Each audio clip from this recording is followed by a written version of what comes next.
What's up, ladies and gents, and welcome back to another episode of Dual Senses, a PlayStation podcast where we give you our 2 cents on all things PlayStation.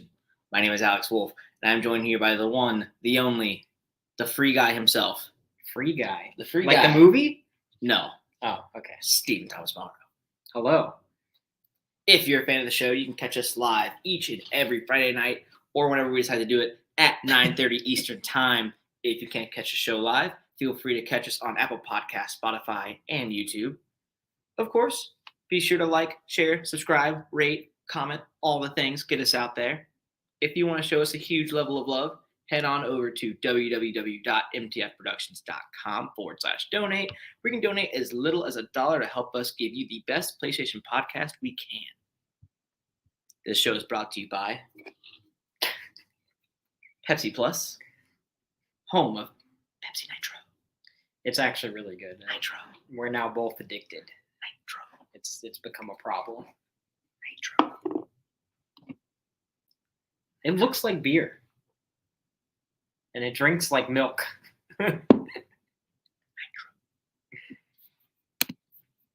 So hello, everyone. We're here together in person in the same room for the You got a little bit of a stash. I know. It blends in with your lip pretty well when you do that. Well, yeah, because it's my mustache, Stephen. Oh, okay. All right. Well, it's a nice, well-groomed look. Thank you. For you. Your Pepsi stash. What Pepsi stash? Your Nitro stash. Nitro. Jesus Christ. I apologize to everyone. But no, how have you been? Busy. Yeah. A lot going on. Work. Baby. Living. Living does take A lot. It is frustrating a lot. God. Doing that. I've been going back to the gym. I've been doing that. Is that why your arms are sore? That is why my entire body is sore, my friend. Yes. Oh, no. Oh my God. The entire upper half is in pain and has been. So like when the kiddo's like, up, and I'm like, there's like, yeah, I'm nervous. Oh, so It's like if Lion King were difficult, you're just like, God damn my it. body hurts, mama. Well, as long as you don't drop him off the mountain, off of Pride Rock. Why would I even have him near one? Because you're doing the whole Simba thing. I wouldn't have him near a rock. I mean, it could. You got to do the Simba ritual. Why? Because you got to recreate the thing. That wasn't in the parenting handbook I was sent with. Well, you got the wrong parenting handbook. Or the right one, depending on who you ask. Steve, we got a lot of news. There is a shit ton, actually. A lot has happened this last week, coming off the heels of a rather light week from last week. We've got a lot. We've got updates on Final Fantasy 16. Square Enix. Sounds like they're a bunch of dicks. Disney's dropping 2 new free-to-play games, one of which we already knew about, but we have confirmation as to where it's coming. And a lot of PlayStation Plus. All new PlayStation Plus information coming to light. Let's kick things off, Steven. Where do you want to start? Let's We've start. got a lot. Let's just get third-party stuff out of the way. All right, Final Fantasy 16 development in its final stages. This is odd. There's a lot behind this because it wasn't that long ago we heard that the game's development had to be pushed a little bit because of them having to work remotely due to COVID-19. Yeah. Japan's very much still under a lot of mandates. A lot of people are still social distancing. They're handling a lot differently than how we are in the West. So we knew the game was going to be affected by the development there. But now all of a sudden, it's in final stages. Well, I'm curious what that actually means. Because final stages could be months. Yeah. Could also be a year.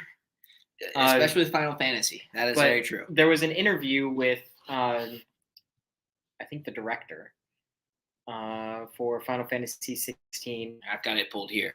Thank you. So it comes from producer Naoki Yoshida, has declared work on PlayStation 5 title is nearing its latter phases. This is coming from Richard Walker over at PlayStation Trophies. This was a tweet. Yoshida commented in the chat spotted by Twitter _FF14 and translated by PGC.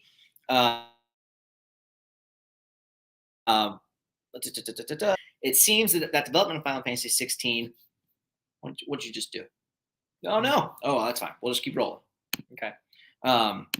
Since in 2020, it seems that development of Final Fantasy 16 has ticked along at a fair pace, with certain elements already said to be complete shortly after initial reveal. Then final touches were apparently being applied to Final Fantasy 16 October 21, but in December, complications arising from the COVID-19 pandemic meant staff having to set up work at home, putting the next big reveal on hold until spring 2022.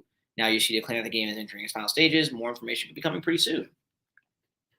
Spring 2022. So we're in the super midst. soon. We're in the midst. There should be, hopefully, an extended gameplay reveal, which is what would actually get me excited. Actually seeing a game. I don't think we'll get too much of an actual extended gameplay reveal.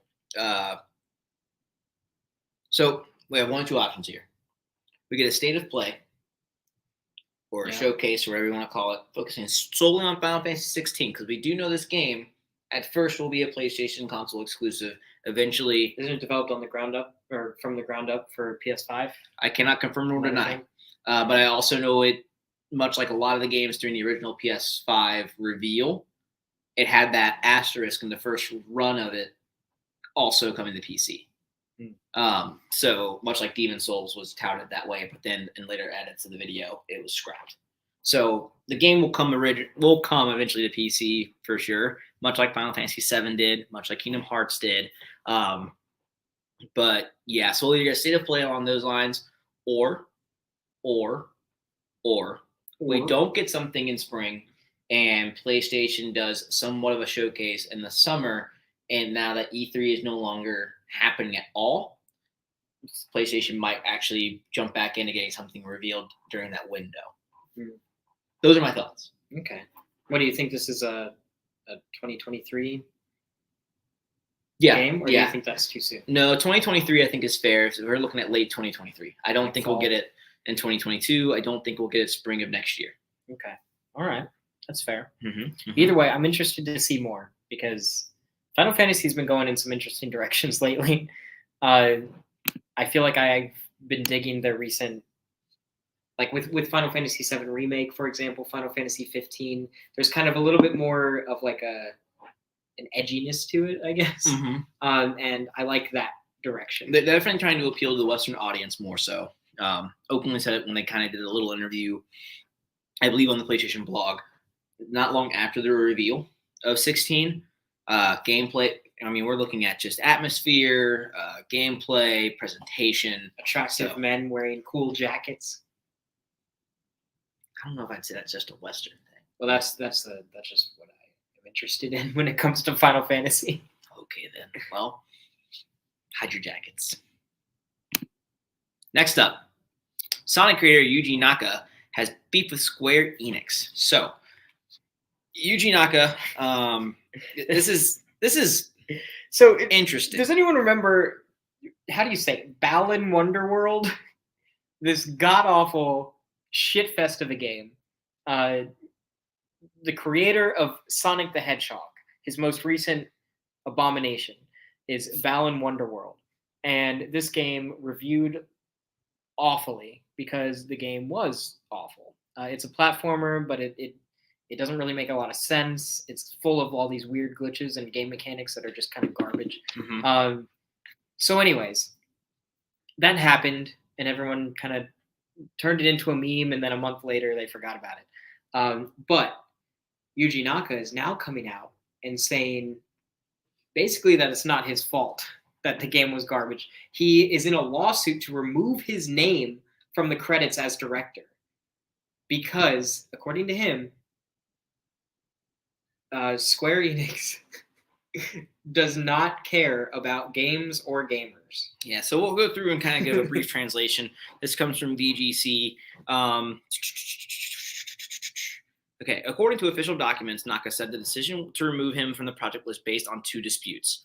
His relationship with Azrest is said to have broken down because it submitted the final build of the game without fixing a number of known bugs. The other point of contention was when a YouTuber was going to play the piano and publish the score of an in-game song for promotional purposes rather than using the original score. Game creators this is a quote from him. Game creators are supposed to improve their games until the very end, and I believe that is wrong to prevent them from carrying out this goal.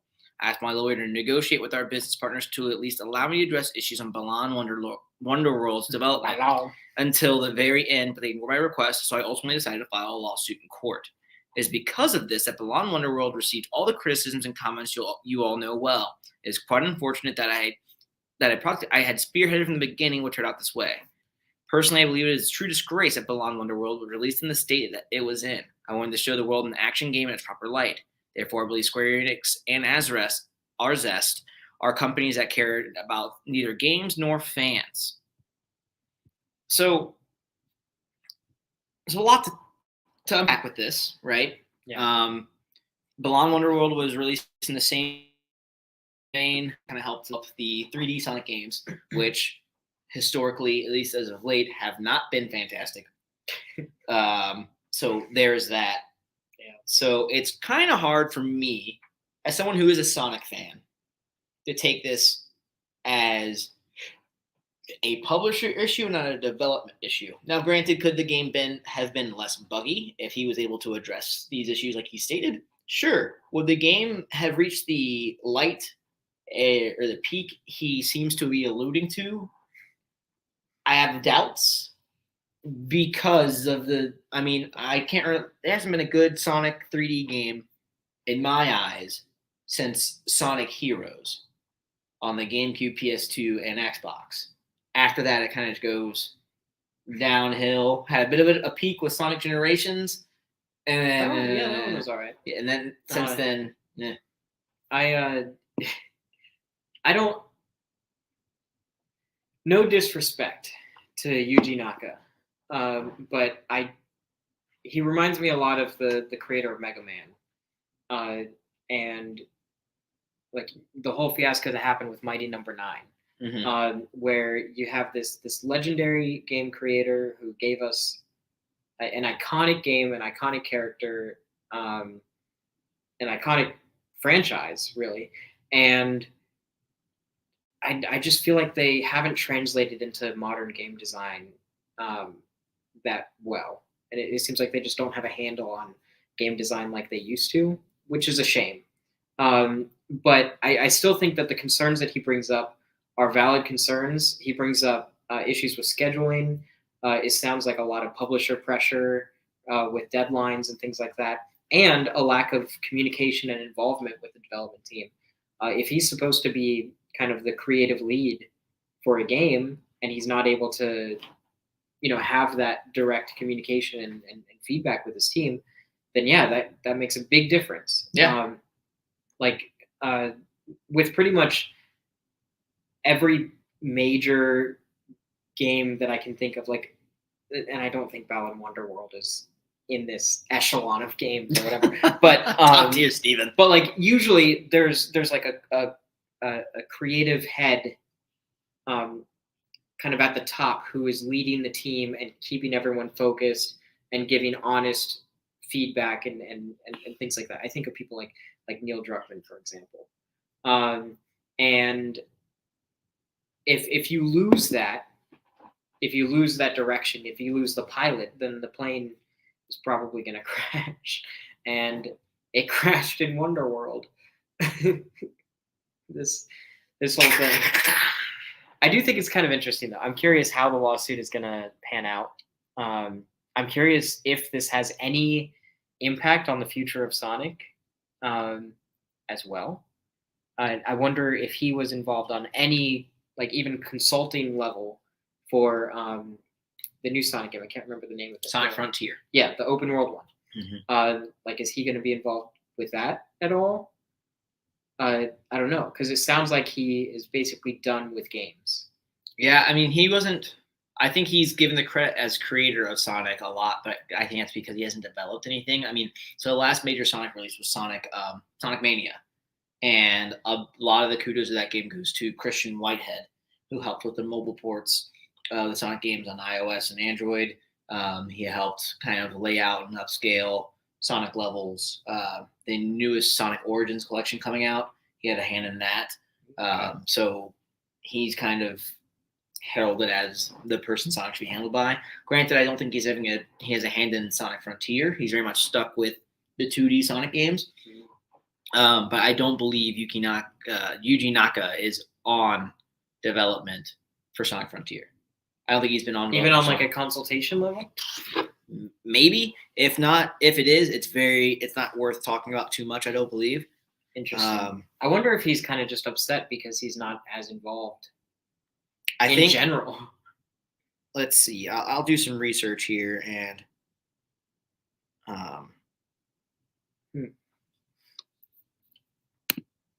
It's interesting though because like he left Sega in 2006. Oh, so he hasn't been involved in quite a while. Damn. He's trying to get back in, and then we got Wonder World. Mm-hmm. Steaming pile of shit. Well, moving right along. I'm excited about this. We've got ourselves a Disney double whammy. Like so, Dimmy Dome. It's got like Dimmy Dome. 3 of my favorite things, okay? We've got free, Disney, and alliteration with Disney and double. Those 3 of my favorite things. So Disney has announced 2 different games that are both going to be free to play, and they both seem like my kind of thing. That's right. So the first being the Disney Speedstorm. This was actually announced during the Nintendo Switch. There was a direct in February 2022, so not that long ago. Yeah, it was revealed there. We just didn't know that it was coming to PlayStation. We knew it was coming to consoles and PC, but no clear direction on what consoles it was coming to. We now have confirmation coming from Gematsu that it will be available on PlayStation 4 and PlayStation 5, still free to play. And that's a Disney-themed kart racing game that's totally free to play. It's got some monsters incorporated in there, some Mickey Mouse, Mulan. How you went with Monsters Inc. before Mickey Mouse? Because you don't want to be like Sully, just like. Yeah, but like I feel like when you think Disney, you think Mickey Mouse first. I think James P. Sullivan. There are 2 iconic Sullys in the video game world, and one of them is blue with purple polka dots. I don't know if I'd say he's iconic in the video game, but all right, I'll give you that. Next up is Disney Dreamlight Valley, launching on PS4 and PS5 in 2022. You can catch a whole article here on the PlayStation blog. I'll give it a brief little run through here. I'm excited about this. I'm hella excited for this. So this is being developed by Gameloft Montreal. Are extremely excited to unveil Disney Dreamlight Valley, our upcoming life sim adventure game headed to early access on PS4 and PS5 this summer, ahead of our free-to-play launch in 2023. There's an announcement trailer there. Set in the world of Dreamlight Valley, players will embark on an enchanting quest to restore the once idyllic village, now desolate and full of thorns. Very much themes of what is it, Sleeping Beauty. Well, so like there's this thing. It's called the forgetting. It's like a curse basically, where people lose their memories and you have to restore them. It's basically nostalgia bait, but that's fine. That's what Disney is all about. Mm-hmm. But it's giving me like The Sims and Free Realms vibes. Do you remember Free Realms? Yeah, I remember Free Realms. I loved Free Realms. That's really hard to say fast. Free Realms. Why did you do it like that? Free Realms. Because it's hard to say. Free Realms. It doesn't. Free Realms. I love those games. No, stop. Say it with me. Free Realms. Free Realms. Free Realms. Free Realms. Free Realms. Free Realms. There you go. So you got it. Speech impediments fixed here. I love here. Free Realms. I like those kind of like simple, mindless, kind of childish online games. I think they're fun. And this game looks great. You customize your character. You can build your little house, fill it with all kinds of Disney things. It's like PlayStation Home for babies. And Ursula is in the game. Okay, is that a selling point? Yeah, that's a selling point. She's in quite a few things.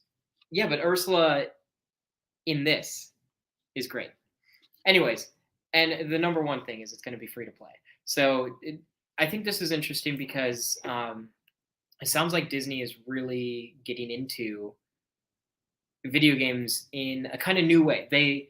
So in the past, we had stuff like Disney Infinity, and we had obviously like the movie tie-in stuff with things like Tron and Toy Story 3 in the PS3 era.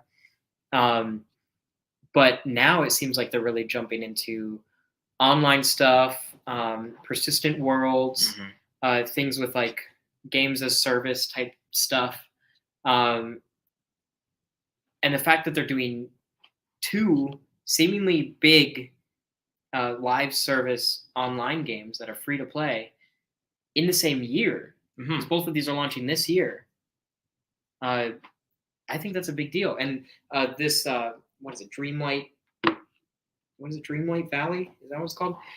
You didn't even pay attention. I just Read it. Ursula, the Ursula one. She's probably gonna be in the kart racer too. I'm just excited. Can you imagine Ursula with her tentacles? She doesn't even need a car. She should be in a car, and she just like snaps her fingers, and everyone loses their legs.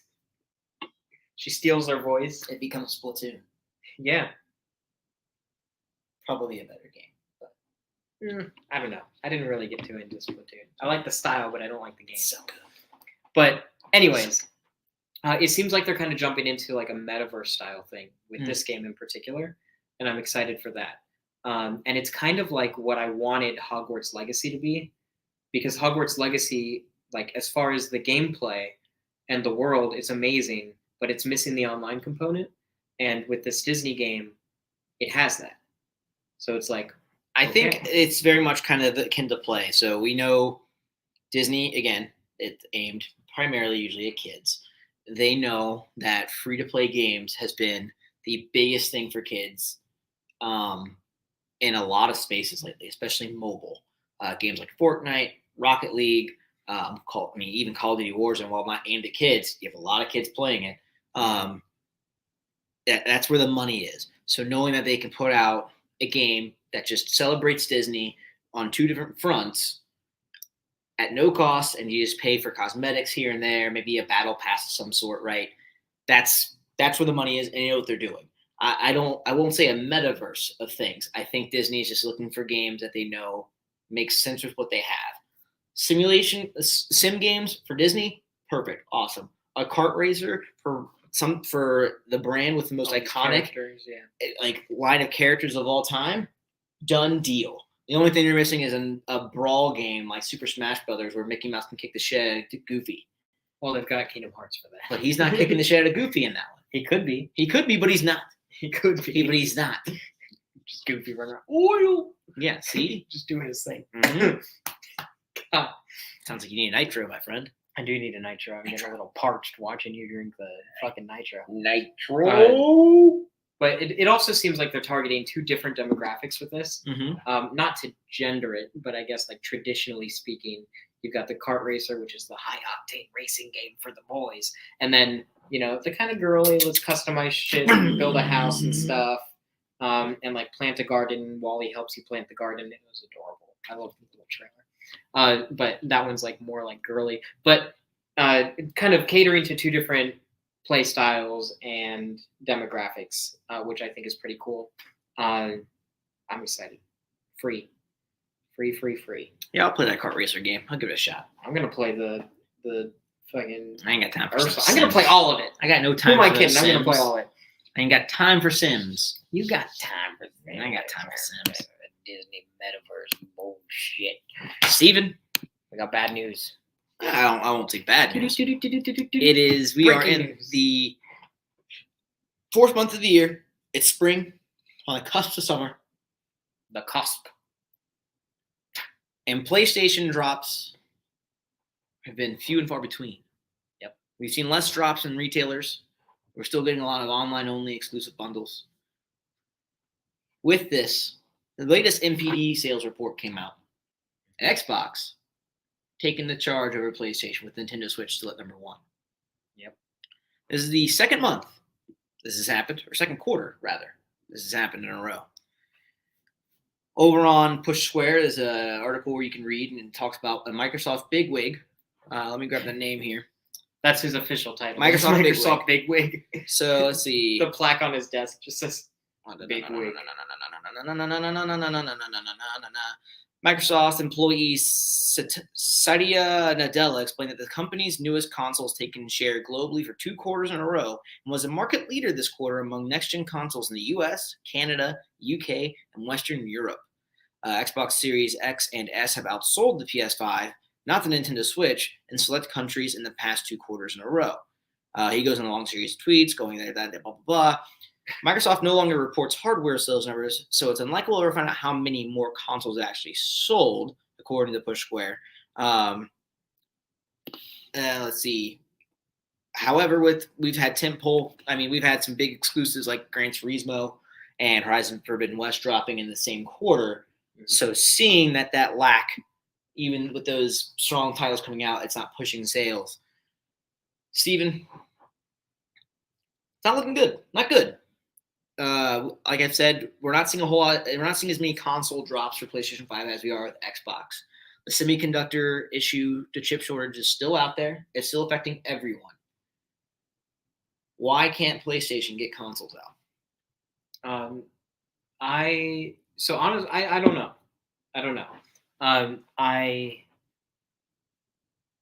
I wonder if maybe there are still more available, like that Microsoft just has more available, because PlayStation has sold more in the past, so maybe there's just more available from Microsoft that they are like trickling out at a faster rate now.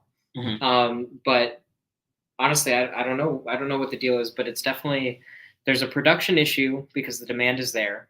I know like almost everyone that I know that doesn't have a PS5 wants a PS5 and they can't get it. They're still doing the thing where you get invited to the online thing and you have to wait in the online queue and then you get a chance at it and then they end up not getting it. So they're still doing that. But as far as whether or not this is bad news, I actually think, well, I mean, first of all, it's just news. We can paint it however the fuck we want, but it's just news.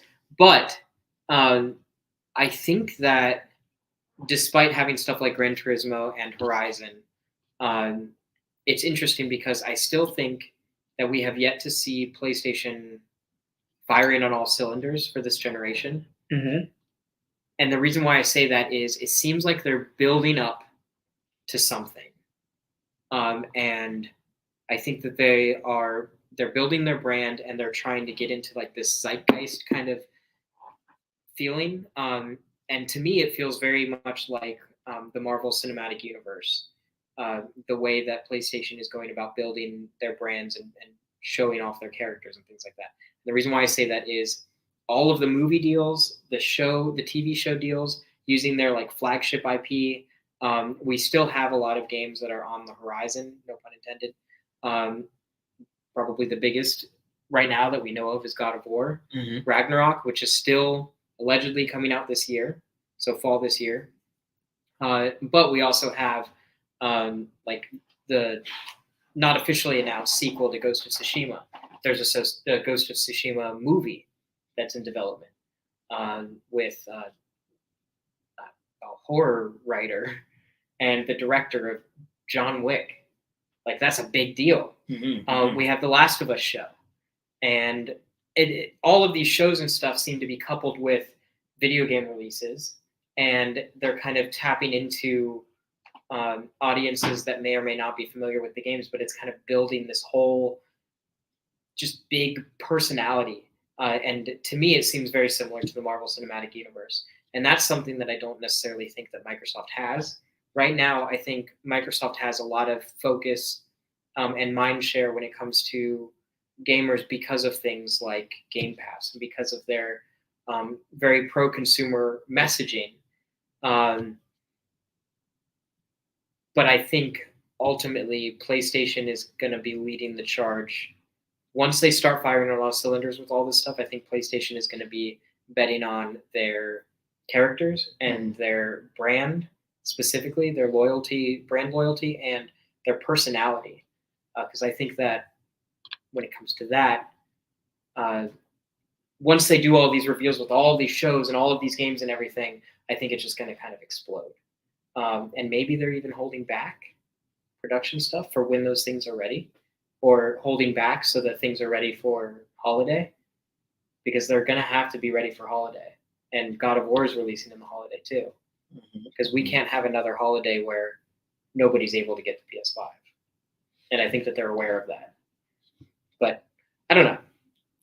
I think that's how I feel about all of that. I find it. I won't compare them to the MCU. I think what we're seeing is there's been a handful of games that have been talked about lately, and speculation, and strong rumors that these games will be next gen or current gen now only. They won't be on PS4. I don't know how that'll work on Xbox because with Xbox's messaging, I don't see how they can lock something strictly to the Xbox Series X or S, unless it's just like a firmware thing, or the game just it's too powerful, it'll melt an Xbox One. We just can't do it. I don't think we're at that level of power yet.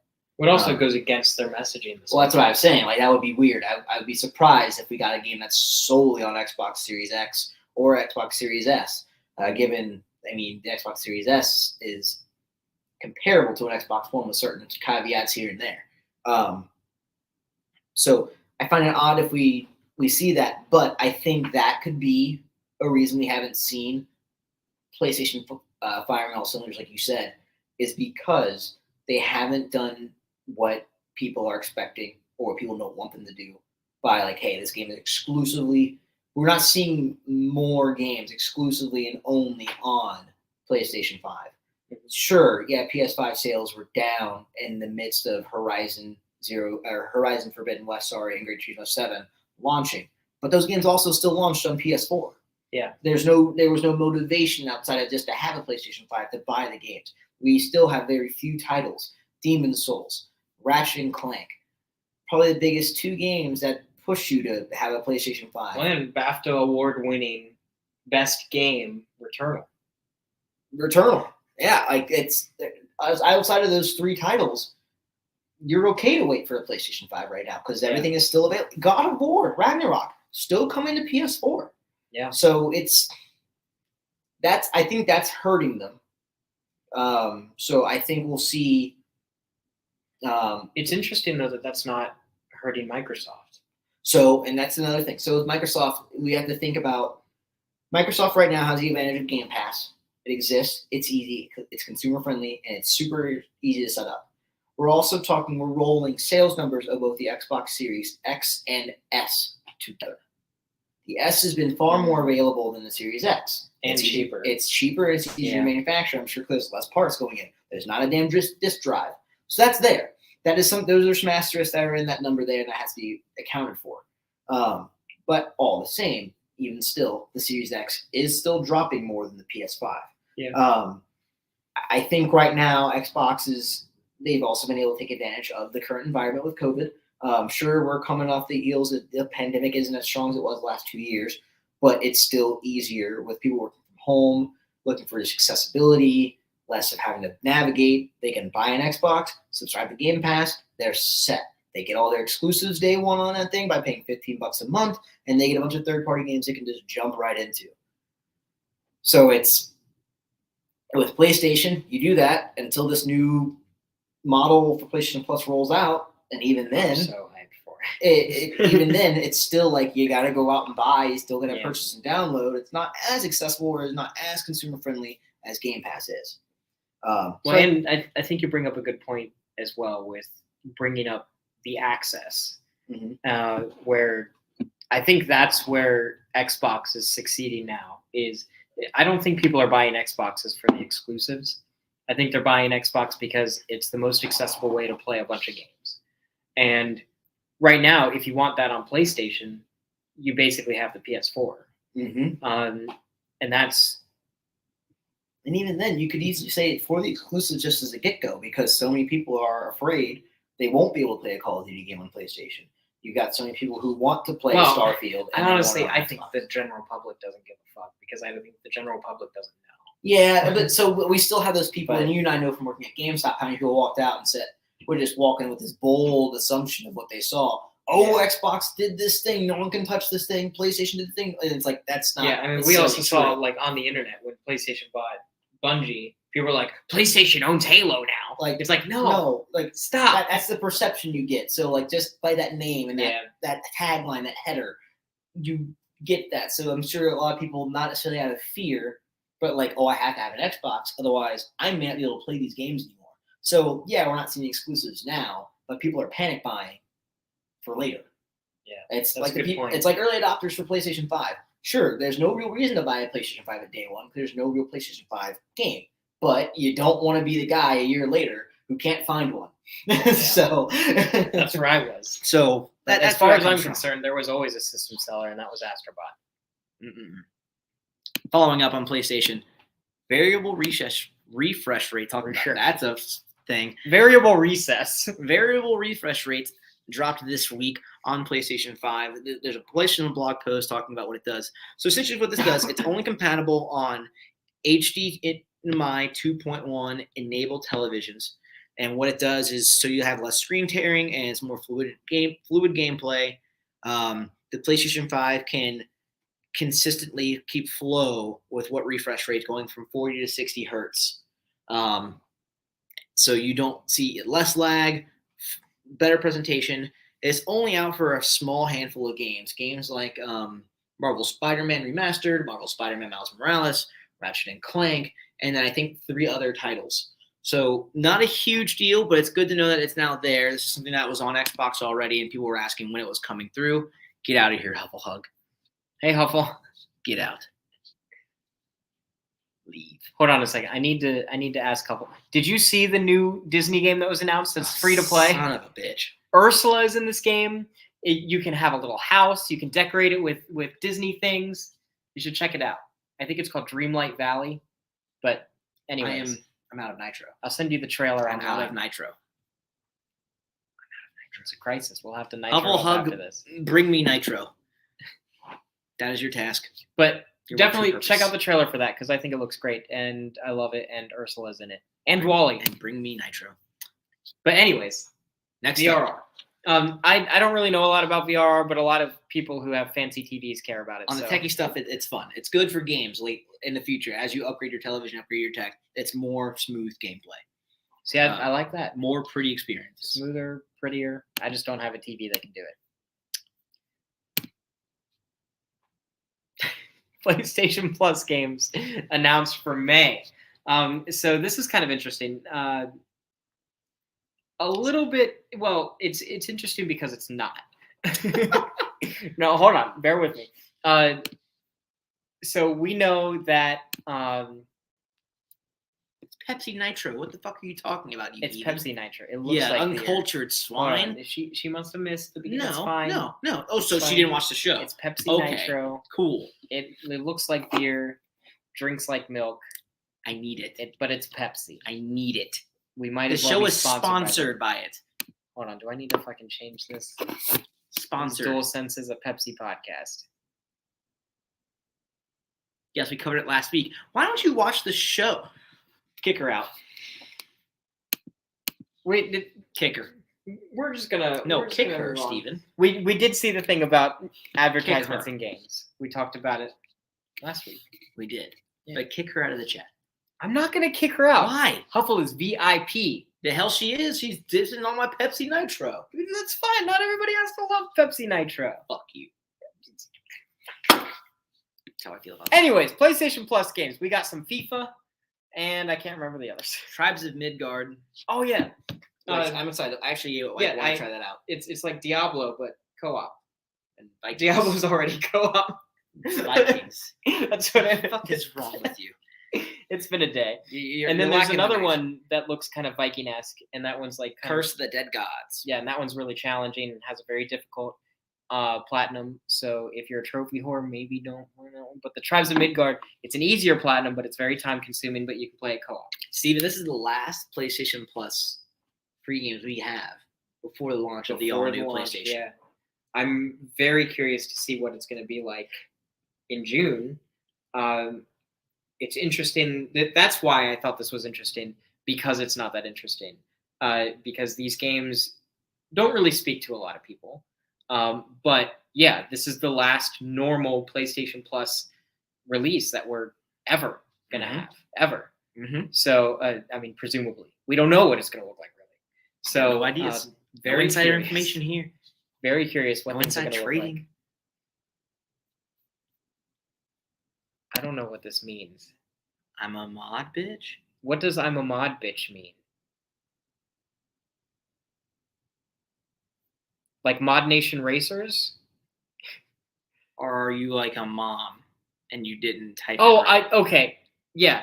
She's got to be saying I'm a mom. and then calling me a bitch? Hey, fuck you. No. No. Oh, moderator. Jesus. Yeah, we can't kick out the moderator. She has the power. You have to put it in her contract. She must drink at least one Pepsi Nitro a day and then feed it to her dog. The Pepsi Nitro actually is really good. I Do recommend it. it. But anyways, at least I love you, Huffle. We don't. Alex doesn't matter. Fuck you and this show. He's flipping me off camera. You talk shit about Ursula. She's in everything Disney. She's not in everything Disney. She's literally on the Disney villains box. Yeah. She is in everything. Fucking tentacle having. I wish you could see how he was just moving. Welcome back. We've got a shit ton of PlayStation Plus news. Break it down, Steven. Let's do it. We got a lot. Speaking of PlayStation Plus Like a games lot, coming a in lot. May, we got some massive stuff. Let's just kick it off. Timed game trials are now a requirement for some PlayStation developers. So one of the big things with the PlayStation Premium bonus, if you subscribe to it, you get 2 hours worth of gameplay to trial any new games. PlayStation's kind of broken it down, or at least we've seen speculation as to how it's working. So 2-hour game trials are mandatory for games priced $34 or more. That's And- wholesale. Yeah, so not the retail price, the wholesale price. Mm-hmm. So that does make a difference. We're waiting on specific confirmation, but that's the information that we have right now. Mm-hmm. We can see traditional game demos could be released as an exception on a case-by-case basis. So that doesn't mean we'll always get a time trial and some thank you. It's a time trial, so in some cases, some people have been complaining, like, why can't I just get a demo? Why do I have to have a 2-hour trial? Maybe. I mean, I like the idea of a trial. I like the idea of a trial too, but I also am a fan of the demo. I like having a taste. I don't want the opener of the game as like I like the old school feel. I think that's always worked for me more. Well, the Trials have never really appealed to me. The I couldn't thing tell you about the why. trial is basically we saw this kind of tested. I think it was Europe did like a trial of this, where it was Death Stranding and like 2 other games where you could download the full game and you basically had a trial. I think they were doing 6 hours though. Yeah, and we see it now, like random weekends and free play weekends. Like, hey, Yeah. play this game this weekend for a certain amount of time. But they were doing sort of like a test run, and it was basically you just download the full game. Mm-hmm. You can play it until the timer runs out, and then once the timer runs out, if you do buy the game, your save file just continues right where you left off. And I like that. We kind of saw that with the Final Fantasy, the Strangers of Paradise game. Mm-hmm. That weird ass, really weird game. People love it though. I guess it sold well. But yeah, I think this is kind of cool. There's some controversy over this though, because not only the trial versus demo thing, but also developer compensation, like having it as a requirement, but then having it tied to a paid tier for the PlayStation Plus Premium tier. Yeah, the premium tier, and then there's the question of if somebody does a trial, should the developers get a cut? Or is this considered a service that PlayStation is offering and not the developers? It sounds like a lot of this is happening in the back end, like automatically, and that there's going to be like minimal developer work required. But I don't know. I can't speak from a developer perspective personally. But and even then, this is all speculation. We don't know. Well, Sony, if there are mandates, because there's also been talk of it maybe this being something that's enforced more so on PlayStation Studios type games, or if they're working something out with third-party developers. So we don't know if there's like a specific mandate and what that mandate looks like as to how this should be handled. We do know it does not apply to VR games, which is good because VR games are usually on a smaller scale, usually short, and not everyone has a fucking VR headset. So it's hard to say, hey, we need to have this trial, and it's like, well, my market share is like 1/10 of the people subscribing to this. So why? Yeah. So we'll see. We'll see how it all rolls out from there, and how that goes. Next thing we have is Sony confirms the ability to extend active PlayStation Plus subscriptions blocked until premium launch in June. So essentially what's happening is we're seeing a lot of people stack PlayStation Now memberships and PlayStation Plus memberships on an annual basis. Why? Because when this new subscription rolls out, if you have PlayStation Now, you're grandfathered into this new tier, and it was actually cheaper to do it this way. And it was being advertised all over deals websites like IGN Deals, Wario64, Cheap Ass Gamer. Everyone was talking about it. It was the best way to do this. To save yourself the money, especially if you know you're going to do the premium. Now, obviously, PlayStation doesn't like losing money. No one does. And they're like, well, how do we do this? So they're blocking the ability to purchase these subscriptions, or at least PlayStation Now, and stacking them until the premium service launches in June. So this isn't a permanent thing. It's just until they get the new service done. I think it also could be just it's kind of hard to manage and say, okay, well, who's going to get what? That algorithm, the breakdown is going to get overwhelmed with how many people taking advantage of that. And it could cause some serious hiccup for people either get shorted time or they get time over or overexposed time. This is just a way to kind of stream like, hey, we're cutting it, we'll bring it back. We got to get our shit together. So we'll see how that rolls out and go from there. It sounds like if you're at all interested in the new PlayStation Plus stuff, just wait. Just wait. Yeah. Wait until we have more information. Wait until you know that what you're putting money towards is definitely what you're getting. Just wait. We've got 1 month. Well, a month and a half, basically. Yeah, we've got that. And then so you also want to wait because you don't know what's available, because we also have some leaks as to what's coming on this new list of games and what's going to be available here. We have PlayStation Classics, so we're looking at PSP and PS1 games specifically, are leaking online via Reddit page as to what's showing up on PlayStation backend servers, giving us an idea of what kind of games we may see available. Let me see if I can pull up a quick list as to what's. I know I'm personally excited about Ridge Racer 2 being on the list. There's also 2 different Worms games, with little worms that like fight each other with the granny launcher and shit like that. And then I think there's also like Mr. Digger. Is that what it's called? Mr. Driller. Mr. Driller. Jesus.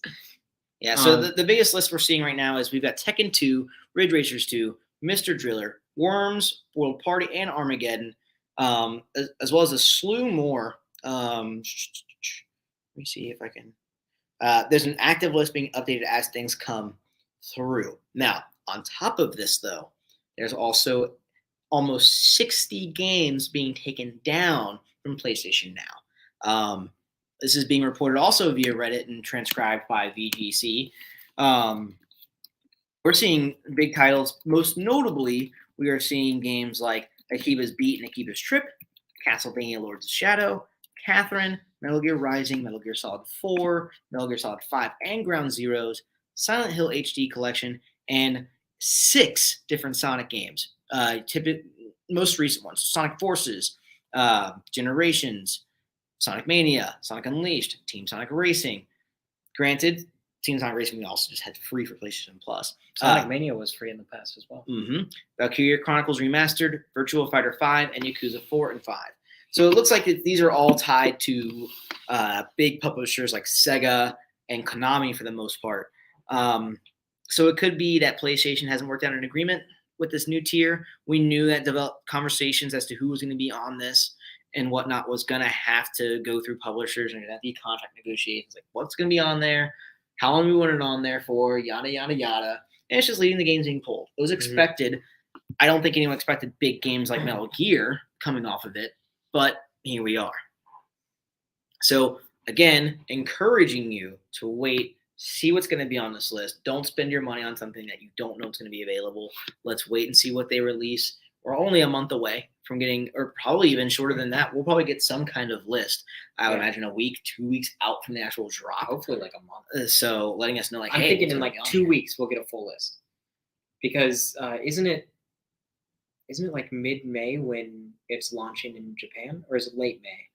Late May in Japan. I believe the UK is I can't remember. It's late May, and then everyone else is like For June. us, it's June. Mm-hmm. So I feel like we're gonna get this massive list of shit soon. I feel. Mm-hmm. But I have a crazy conspiracy theory involving this. All right. And there have been some major rumors going around, and PlayStation has confirmed that they're still interested in acquiring studios. That they're still going to acquire studios. A big rumor has been this idea that PlayStation is acquiring either Konami or certain IP from Konami. This has been a rumor for like years now. But also with Sega in the mix, we've got Sega and Atlas.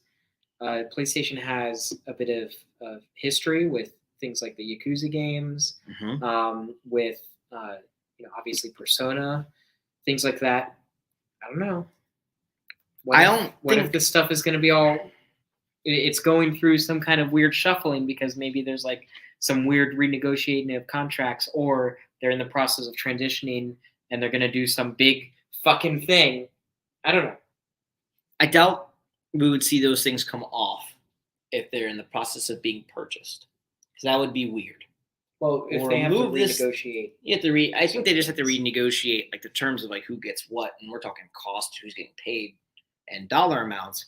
If it was just because like, oh, hey, we're going to acquire you, I don't think anyone would have said, okay, take our stuff down if you talk about buying us. That's weird. That's ass backwards. I don't know. I'm just saying. In my eyes, I don't think it makes any fucking sense. I think it's interesting that those things are also rumored to be involved in this, whatever this next acquisition is, because they specifically said that there's going to be more acquisitions. That they're interested in acquiring more things, and I think we'll see more on the scale. The list is getting smaller. It's getting smaller. Things that are available to acquire. But I don't think we're going to see anyone as big as we've seen in the past. I think we got a lot of the big dogs out of the way. Well, the next that is apparently looking to be bought is Ubisoft. Well, they're not looking. They're being targeted, and they have not discussed. Like they said, we're okay with it if it makes sense, which is something they've always said. They've always been target of acquisition. I believe there was something with Tencent just a few years ago where they were looking to acquire Ubisoft or become a main stake investor, and Ubisoft just said, nah, we're not interested. So I think they're always open to the idea, but it's just like, does it make sense for us to do? So and even then, I think they're looking more third party. I don't think we're going to see Ubisoft ever become a first party player under anyone's umbrella. I see them getting owned by a bigger company, like how Bethesda was with ZeniMax. But that's how I see that. I think PlayStation has acquisitions on, but it'll be smaller fish in a sense. Yeah, and that's kind of how they've been going too, especially like just acquiring people that they have previous relationships with. Yes. But I think that's why, personally, I feel like that's why Konami makes so much sense. I mean, Konami does make sense, but I think Konami also trying to get out of, they're not as focused on the video game space as they used to be. It makes less sense to buy them up unless you're going to buy, like you said, specific IP. Finally, in the midst of all of this stuff going on with the new PlayStation Plus, PlayStation has set up a new game preservation team. This is coming from VGC. I'll go ahead and read it here. Garrett Fredley, who had previously been working as a build engineer for Canadian mobile developer Kabam, has now joined PlayStation as a senior build engineer. It sounds like a bunch of made-up words. Kabam! Celebrating his new employment, Fredley posted a message on his Twitter and LinkedIn page expressing his excitement at joining the new preservation team. His tweet reads as, "Today is my first day as a senior build engineer for PlayStation, working as one of their initial hires to the newly created preservation team. Game preservation was my first career passion. It was my first foray into the world of software engineering / DevOps into a world that so many are unaware of. I was just a novice back then, contributing in a way I could regardless of my inexperience. Now I'm back to it, no longer the novice I once was." And then he gets some thanks. He previously had worked for EA between 2016 and 2019, where he solely led the preservation efforts of the FIFA franchise, resulting in the complete archival of multiple titles. And that time frame is where we saw the services of EA Play coming to fruition. And then this is come out again. This is a month after Sony announces its new PlayStation Plus subscription model. So I think this is him looking at.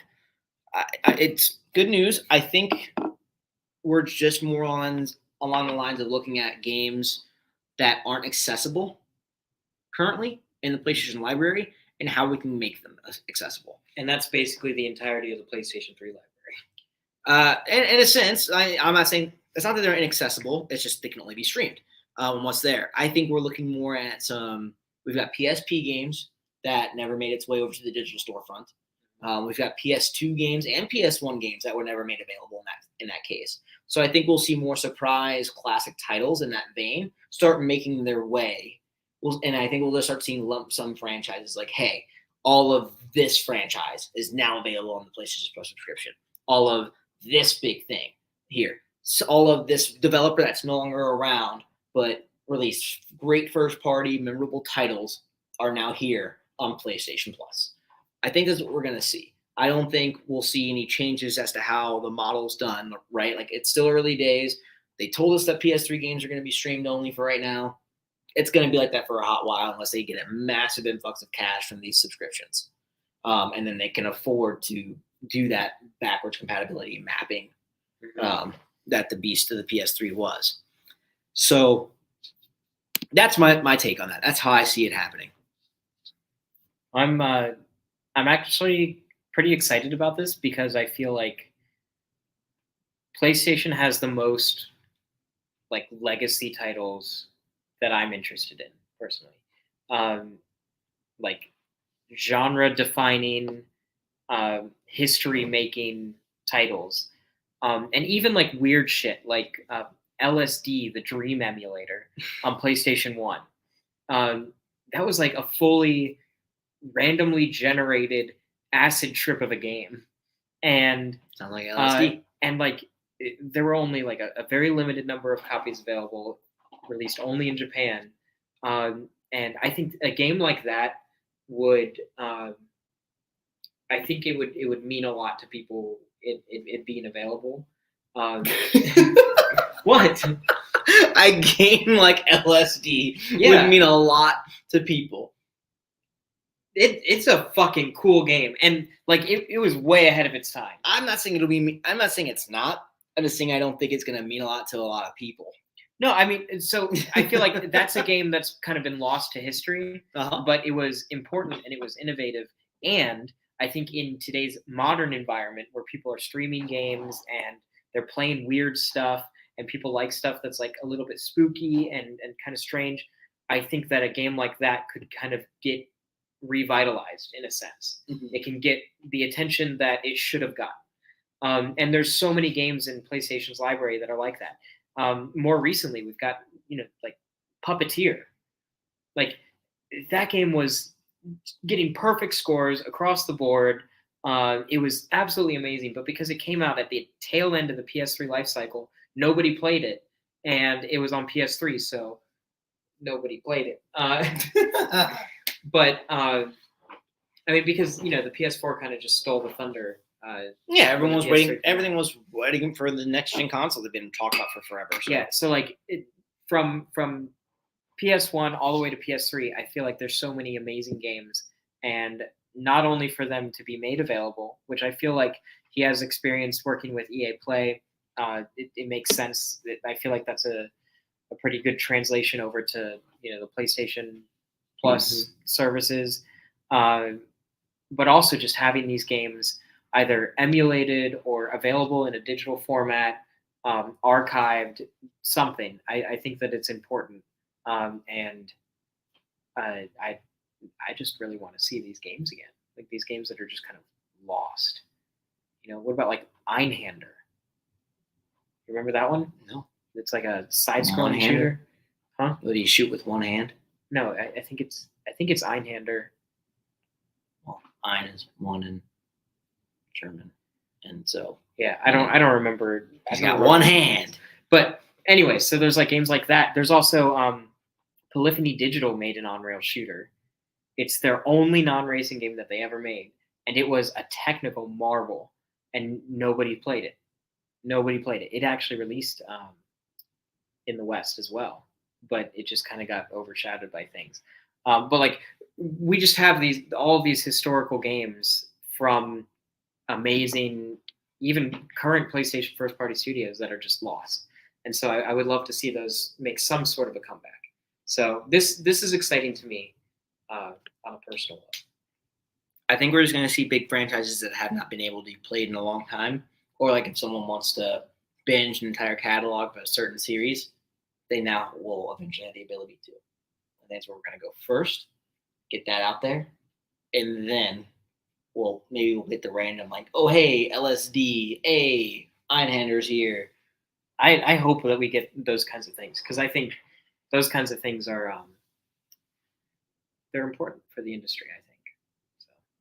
Yeah, definitely is, especially when Nintendo accesses the whole goddamn eShop on one of their best consoles ever. But it's fine. Not salty. Whoa, do you see that kind of like motion blur happening? Yeah, I have no idea. What's going on. I love it. It's great. It gives a cinematic feel. I think it's because something's fucked up. Ah, man, we're golden. I don't even know if that's what everybody else sees. We're fucking Pony Boy right now, you know what I mean? And with that cinematic presentation, let me give you the best outro we've ever had. Ladies and gentlemen, this has been DualSense, a PlayStation podcast where we can give you our 2 cents on all things PlayStation. Thank you for tuning in. If you'd like to support the show and help us grow with a huge level of love, head on over to www.mtfproductions.com/donate. If you want to have something on the show, you got a question for us, you want us to say something wacky, you want us to do something wacky, head on over and shoot us an email at bemorethanfriends@gmail.com, or you can go and follow Steven at tweetntf on the Twitter tweeter. This show has been brought to you by Pepsi Nitro. Jesus Christ. It has been. We're either going to be sponsored by them or we're going to be sued by them. We're going to be sponsored by them. Ain't nobody else talking about this shit. Come on.